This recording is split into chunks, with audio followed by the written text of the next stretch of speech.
started our journey at Stub, Stewart in Oregon, outside of Vernonia. And in my opinion, this is a gem. For camping, they have tent sites, cabins, horse camps. They've got RV plug-in sites. And then where we stayed, which was a hike-in campground called Brook Creek Hike-in Campground, which was sort of our home base while we figured out our next steps. And most of our time, we reserved Site 19, and I made a nature broom of protection for the entrance to our site. The site was close to the pit toilet, but not like smelly close. And let's see, we were close to the road that you hike in and out on. It's more of a wider gravel road as to the dirt paths that are inside the campground itself. We also stayed in campsite 3 for a couple of nights, which was nice as well. And while we were there, most mornings we'd wake up, and after we got done shoring, we'd hike out and go to the hilltop fenced dog park. Duke really loved it up there, even though there wasn't a lot of dogs that were visiting that park during the time we were there. However, the people and the dogs that we did meet were super friendly and easy to converse with and have a good time with. I would usually hike back down to camp for lunch, and sometimes I might have a virtual appointment or a phone call that I could always make from the tent. Cell service was good for me there. And then after that, we usually went out for a hiking adventure.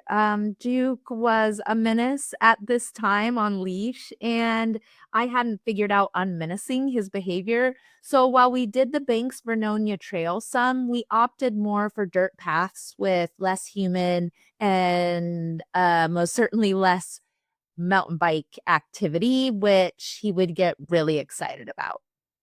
Okay, so Duke is a worker boy personality. Whatever we're doing, he is joyfully working it with his own like pizzazz. So I look at maps and I love a good placard to read, and Duke will work it with me, like with pizzazz, which is hilarious. And then it wouldn't be Oregon without a few wet and drizzly days, which leads Duke to his total judgment face of my lack of desire to go out in a downpour. And usual to Oregon, the rain never lasted too long, so we were able to also make use of one of the 2 communal fire pits that are in these big open areas in the hike-in campground space. Fires were allowed while we were there, and I practiced making fires a few times, which then inspired my healing parts of this journey. My healing journey has been super spiritual as it's evolved. And so I was able to go to Washington County Library, get some books. I had them out there with me and was able to put together some learning and put into motion intention, meditation, and really calling in nature and support in this healing journey of mine. It's been really beautiful. Out at Stub Stewart, a bunch of gray jays came and visited me during one of my meditations, and that was amazing.